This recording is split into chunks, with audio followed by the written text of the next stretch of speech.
Hoş geldiniz arkadaşlar. Bugün hep birlikte en sevdiğim şeyi yapacağız. Yani alışveriş yapacağız. $1'dan, $1'dan başla. Ben fiyat konusunda çok kötüyüm. Ben fiyat veremem ki. Tamam. Aha. Arkadaşlar bu kilo yapmayan bir patates. Genelde bunu alkolsüz bira. Bira tadını alıyorsunuz ama sarhoş olmuyorsunuz. 106K. 106, 200 $7. TL. Pahalı.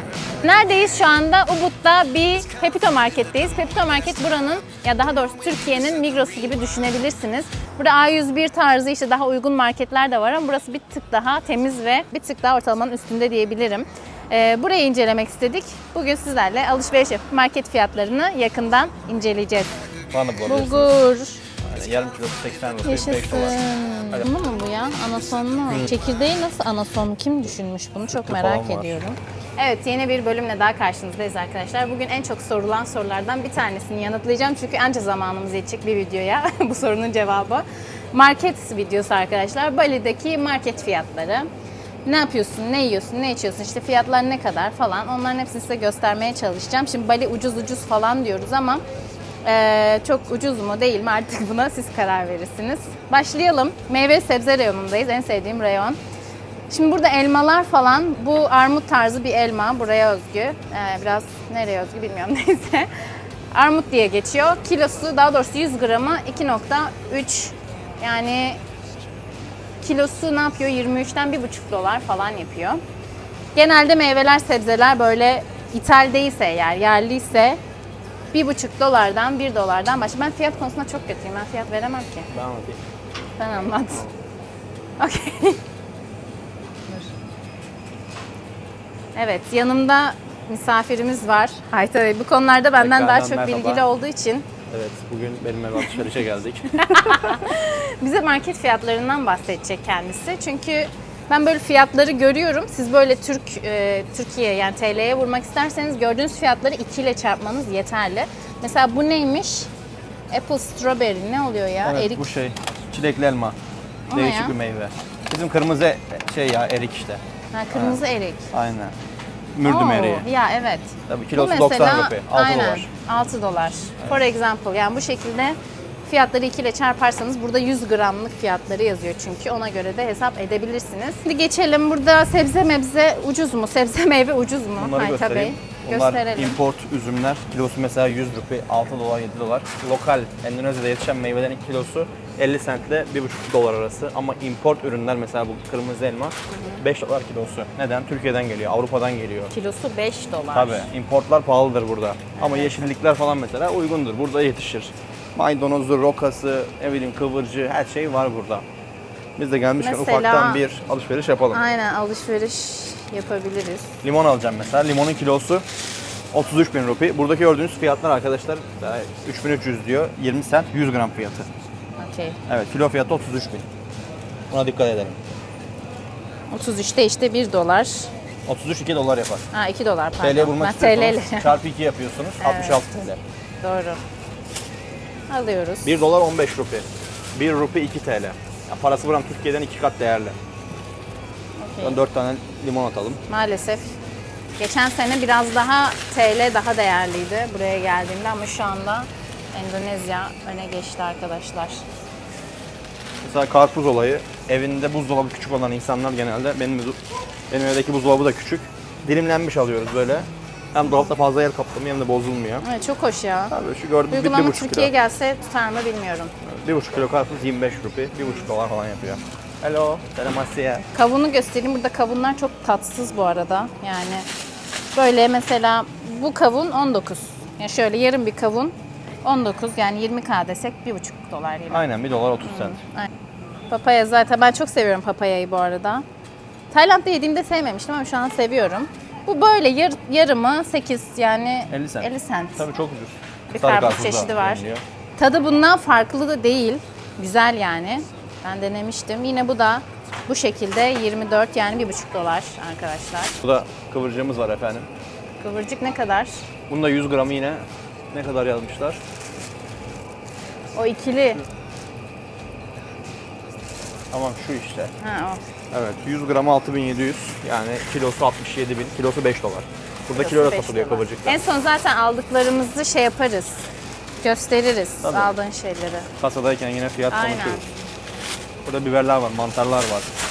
Mantar mesela Çeri domates biraz pahalı burada ya. 200 gram 20 rupi, kilosu 80 rupi, 5 dolar.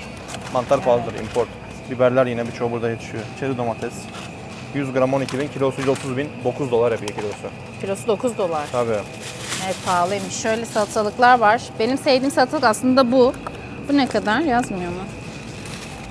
Excuse me, Prapa. How much is that? Okay. Bakalım. Maybe There's not. can I check? Şundan alayım ya, ilk defa gördüm ben de. Okay. How much is? Bu aldığımız 16 bin tuttu, 1 dolar tuttu. Çok iyi. Evet, kilosu 3 dolar. İyi. Kuyuri burada salatalığın ismi. İyi. Muz alayım mı? Biraz ben alışveriş yapayım ya. Tamam. Muz alalım. Tamam muz alalım. Evet anladım.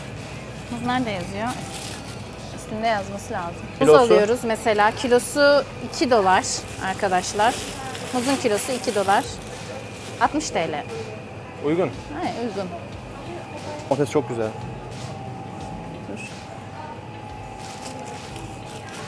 Domatesimiz mesela kilosu 2 dolar. 2 dolar. Evet. Domates kilosu 2 dolar. Bu salkım Atalım. domates gibi kaliteli domates. Şu domates de 1,5 dolar civarında. Potato. Patates aslında burada çok tuhaf bir şey var. Burada var mı ya diyet Çeşit patates? çeşit. Bak bu sivet. Geçen bir şey gördüm Mor de. patates, Japon patatesi, Bir sürü patates çeşidi var. bebek patates, Ay çok güzel. diyet patates var orada. Hani bakayım. Aha. Arkadaşlar bu kilo yapmayan bir patates. Genelde bunu Çok ilginç ya. Diyet nasıl oluyor acaba? Bunu bilen varsa lütfen yoruma yazsın. Diyet Açık patates potato. Biz alabiliriz. normal insan patatesi alalım. Şuradan. Esnaf patatesi. Aynen. Fakir patatesi. Okey. Şey de alalım istersen biraz üzüm. Normalde Aa, import üzüm evet. pahalıdır burada ama bu Bak Endonezya üzümü. mesela Endonezya üzümü arkadaşlar çok ucuz. 1 15 dolar. kek. Just $1. Bak. Böyle humuslarımız var. Tahin var. Tahin mesela burada pahalı. 4 dolar. 64. Aynen 4 dolar. 250 gram. Bu ne ya? Koko, nata de coco. Bubble'ın içine konuluyor ya. Çok iyi. İlginç şeyler var. Tereyağlar mesela burada uygunu 2,5 dolar, 2 dolar. 2,5 Aynen. dolar. 200 gram. 2 dolar falan. Şu en 200 güzeli. gram. Yeni Zelanda tereyağı. Ya bu 200 çok gram 5 ucuzmuş. dolar. Onlar ucuz tereyağı. En iyisi Ama burada. cheddarmış, tereyağı değil pardon. En ucuzu burada. Okey. En iyisi. Aa, güzel. 5 dolar 200 gramı. Kilosu 25 Amerikan yapar. Peki, ay, bir sürü peynir çeşidi var ama peynirler de süt ürünleri nedense bu ülkede biraz pahalı. Bu Yunan peyniri arkadaşlar böyle yani beyaz peynir var da böyle soslu yağlı bir şey. 103 rupi diyor. 200 TL. 200 6,5-7 TL. dolar. Şu kadarcık bir şey. Bu Bence da hellim pahalı. peyniri. Halloumi 106K. 106 200 7 dolar. TL. Pahalı. Ama Türkiye'de ne kadar fiyatlar şu an bilmiyorum. Haberimiz yok. I don't know. Bence orada da pahalı. Örnek veriyorum. Burada şekersiz yoğurt. Şu. This one. Okay. Bu Yunan Genelde yoğurdu. evet Yunan yoğurdu ve şekerli oluyor. Şekersiz bulmak çok zor. Bu ne kadarmış? 100K. 7 dolar. Biraz pahalı. Evet. Mecbur. 1 Aynen. kilo. Yoğurt işine girsin insanlar gelip burada. Evet burada yoğurt işine girerseniz gerçi insanlar bilmiyor ki bunları normal yoğurt sanıyorlar. Doğru. Sütler böyle arkadaşlar 1 litresi 1,5 dolar falan. Normal yulaf sütü 2 dolar. Meyve suları. Türk ürünü yok mu ya burada? Aroma var. Aha. Turkish. Ay Türkçe yazıyor. Çok güzel. Ne kadarmış? 50K yani 3,5 dolar. 3,5. Oo 3,5 doğru. 3,5 dolar. 1 dolar Pahalıymış 15K. biraz. 1 dolar 15K. Okey. Burada işte kokonat suları falan, Starbucks kahveleri, Red Bull. Red Bull mesela 26 yani 1,5 dolar. Bak burada meyve suyu var. Pompal. Bu Portekiz'de yapılıyor. Şeftali, Mediterranean, Orta Doğu, Türkiye'den geliyor. Oo, Aynen. çok iyi. Türkiye'nin 50K şeftaliyle o da. yapıyorlar. O da 3,5 dolar. Emekçi analarımızın Değişik tarlasından meyve çıkan suları var. Aynen. alkoller. Alkoller burada bu arada alkollerde şey var arkadaşlar. Alkolsüz biralar var. Yani alkol oranı 0. Lokal biraları Kafa gösterebiliriz. yapmayan bira var. Lokal biraları göster. Lokal biramız Bintang. En çok tüketilen bira burada. En çok da sevilen. Çok seviyorlar bunu burada. Ne kadar fiyatı? Tiger var. Bintang 25 yani o da $1,5. Pahalı değil bence. Normal. Yani 50 TL. Evet. Tiger çok tüketiliyor. Burada mesela biralar, değişik aromalar var. Şeftalili, üzümlü, ondan sonra limonlu falan. Güllü bira görmüştüm. Sıfır nerede ya? Sıfır alkol. Light. Aha Bintang sıfır. Alkolsüz bira. Bira tadını alıyorsunuz ama sarhoş olmuyorsunuz. Bak burada zeytinler var ama bunlar güzel değil ya. Yağsız bunlar çok lezzetsiz, tuzlu. Kilosu 17 dolar. Evet. 17 mi? Evet. Of. Şu neymiş ya? Süslenmiş bif pastırma. Evet. O brezalı da varmış. Anlamıyorum. Ben et işinden çok Etleri anlamam. göster. Ben anlatayım gel istiyorsan. Aynen. Önüne geldik şimdi. Burası domuz alanı. Domuz etlerinin fiyatı burada 10 ile 13 dolar arasında. Kırmızı etler, bunlar import Avustralya'dan geliyor. Orijinal harbi dana eti. Kilosu 30 dolardan 100 dolara kadar çıkar. Ama premium kaliteli et yersiniz yani. Şu gördüğünüz 250 gram et mesela 7 dolar. Bunun kilosu 28 dolarmış. Prime. Burada yine güzel bonfileler falan var. Kontrafileler. Lokal etler ise Endonezya besisi hayvanlardan oluşan etler. Bunların kilosu efendim ucuz. 14 dolar, 15 dolar. Bunlar uygun. Endonezya etleri. Tavuk fiyatları. Tavuk fiyatları da 3 ila 4,5 dolar arasında. Tavuk fiyatları da uygun burada. Hatta tavuk alacağız gelmişken. Müthiş balıklar var. Böyle paketli arkadaşlar satılıyor. 100 gram işte mesela 55 gram 3,5 dolar. Marlin steak diyor. Baramudi balığı bu mükemmel. Dün evde yapmıştım ben de. Acayip güzeldi. 2 dolar. Somon balıkları var mesela. 250 gramı 100K 7 dolar. Somonun kilosu 28 dolar. Norveç somonu bu. İthal. 4-5 çeşit Orijinal. balık var. Evet. Burada tütsülenmiş somonlar var. Mesela. Tavuk aldım. Okey. 250 gram göğüs 15K 1 dolar. Yarım 2 kilo dolar. Kemikli. Bunu 2 tane vermiş, bir tane istemiştik. Okey. Neyse. Fazla olsun şu an dağıtarız. Yarım kilo da bu 2 dolar.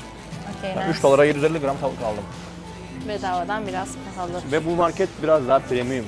Mesela diğer marketlere gittiğimizde fiyatlar %20-25 daha aşağı düşer. Aynen burayı Migros gibi düşünün. Diğerleri A101'ler var burada, BİM'ler var. Oralar bir tık daha uygun. Burada aradığınız bütün baharatları bulabilirsiniz. Hepsi var. Yok. Batı chicken şeyi bile var. Hint mutfağının Hani? baharatları var. Köri var. Butter chicken masala diyor. Aynen. Şampuanları göstereyim.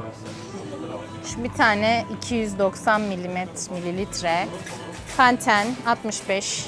Yani 120 TL yani 4 dolar. Ne o? Pantene. 65K 4 dolar yapar. Okey. Aynen. Head and Shoulders'lar yine 4 dolar. Elidor biraz ucuz. 3,5 3 dolar. Tencerelere bak 1,5 milyon 100 dolar. Uf. Aşırı pahalı burada. Bunlar ama paslanmaz. Bak 70 dolar. Güzel tencere, lüks. Diş macunu. Sensodyne'in bir tanesi 38 yani 70 TL. 38 2,5 dolar. 2,5 dolar. Bak bakliyatların birçoğu Türkiye'den geliyor. Helal sertifikalı bunlar. Yani hepsi helal sertifika. Ve burada bulgur falan da bulabilirsiniz. Bulgur. Aynen, yarım kilosu 80 rupi, 5 Yaşasın. dolar. Helal sertifikalı. Kırmızı mercimek, yeşil mercimek. Aklınıza gelen her şey var burada. Buğday bile var aşurelik. Evet ama bir tık pahalı bu arada. Pahalı. Bunlar pahalı ama kaliteli Yani ürünler bunlar. Yani. şöyle her şey. Chia'lar var, kinoalar var, susamlar var. Bak kuru kayısı. Kuru kayısı Türkiye. 80K. Uf. Aynen Türkiye'den geliyor. Blueberry, yaban mersini. Aman Burada tanrım. tropikal karışım var 50K. Kokonatlı falan. Abur cubur reyonuna gelelim. Abur cuburlar çok ucuz burada. İşte 7K, 50 cent, işte 45-60 cent. Ama Biscoff mesela, Biscoff burada ne kadar? 40, pahalıymış.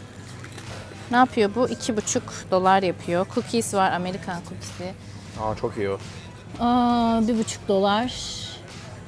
Çok ucuz şeyler de var 8K'ya. İşte krakerler. Bu mesela 2,5 dolar. Gidiyoruz.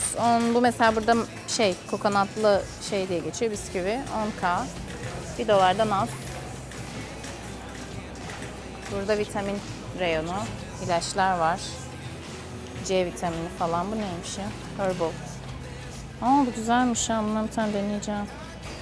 Çikolatalar pahalı da var, ucuz da var. Bunlar ithal markalar. O yüzden bir tık pahalı. Şu götten mesela 60. Maalesef böyle okunuyor. Yapacak bir şey yok. Alman çikolatası. Yani 60K 2-4 dolar. Burada böyle bir çikolata var. %85 bitter. Belçika çikolatası. 78-80K bunlarda. Himalaya tuz dışı çok fazla çikolata çeşidi görebilirsiniz. Burada çekirdekler var. Maalesef çekirdekler bizdekinden çok çok farklı. Bu ne mesela? Bu şeyli anasonlu mu bu ya? Anasonlu. Çekirdeği nasıl anasonlu? Kim düşünmüş bunu? Çok merak ediyorum. Bu ne? Karamelli arkadaşlar. Yeşil çaylı. Sütlü olur. Ve tarçınlı. O bu ne ya? Bunda yok. Sütlü. Normal bir çekirdek göremiyoruz maalesef. O da 19K, işte 38K, böyle değişiyor fiyatlar. 2-3 dolardan başlıyor. Bunu almak isterseniz de 5K ödüyorsunuz.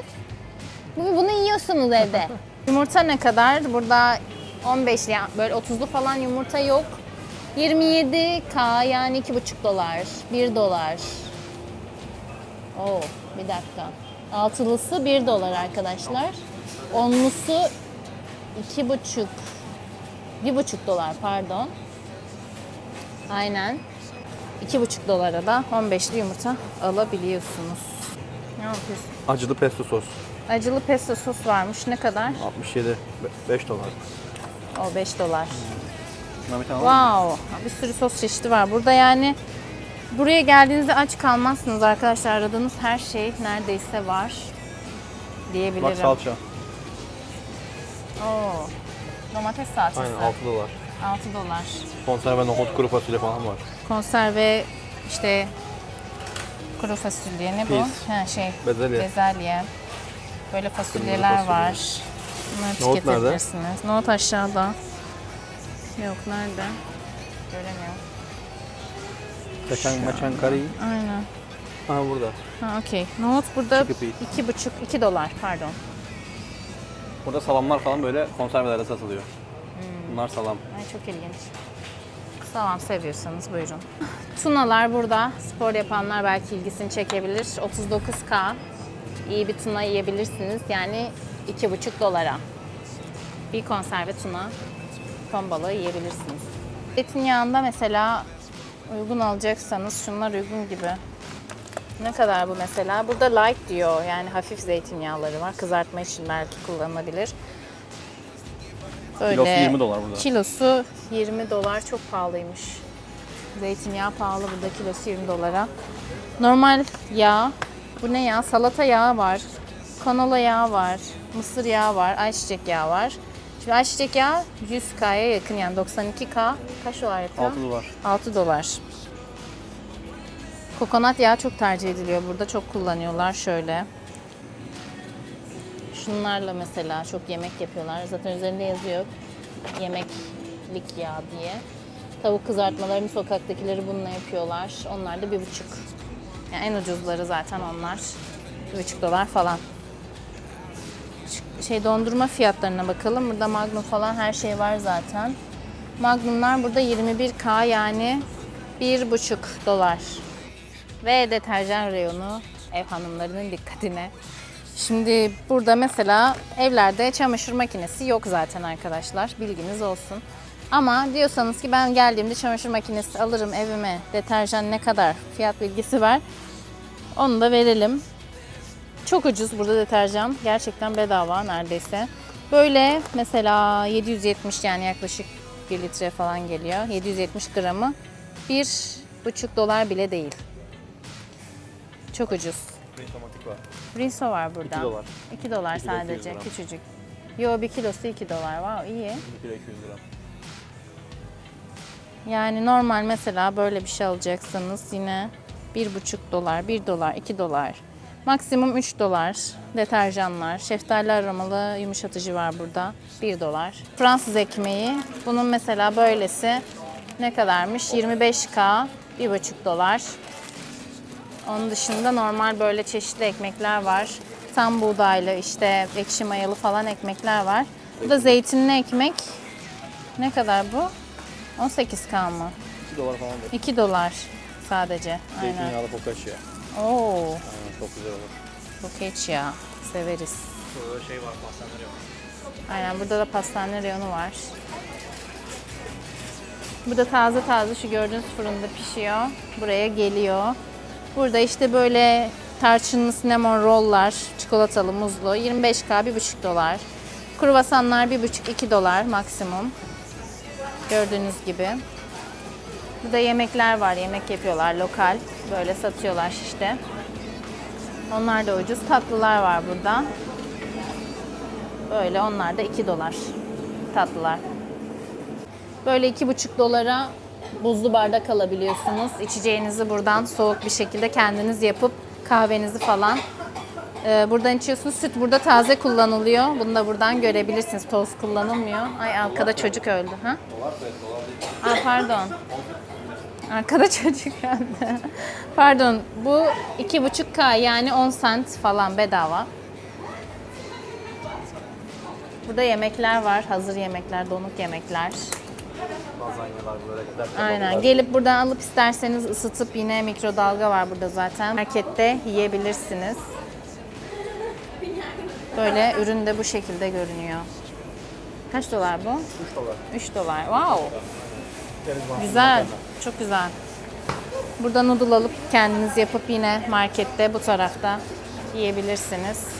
Marketi bu şekilde gezmiş, bitirmiş olduk arkadaşlar. Yine aklınıza takılan, merak ettiğiniz bir şey varsa yorumlara yazın. Hemen gidip bulup size fiyatını söyleyelim.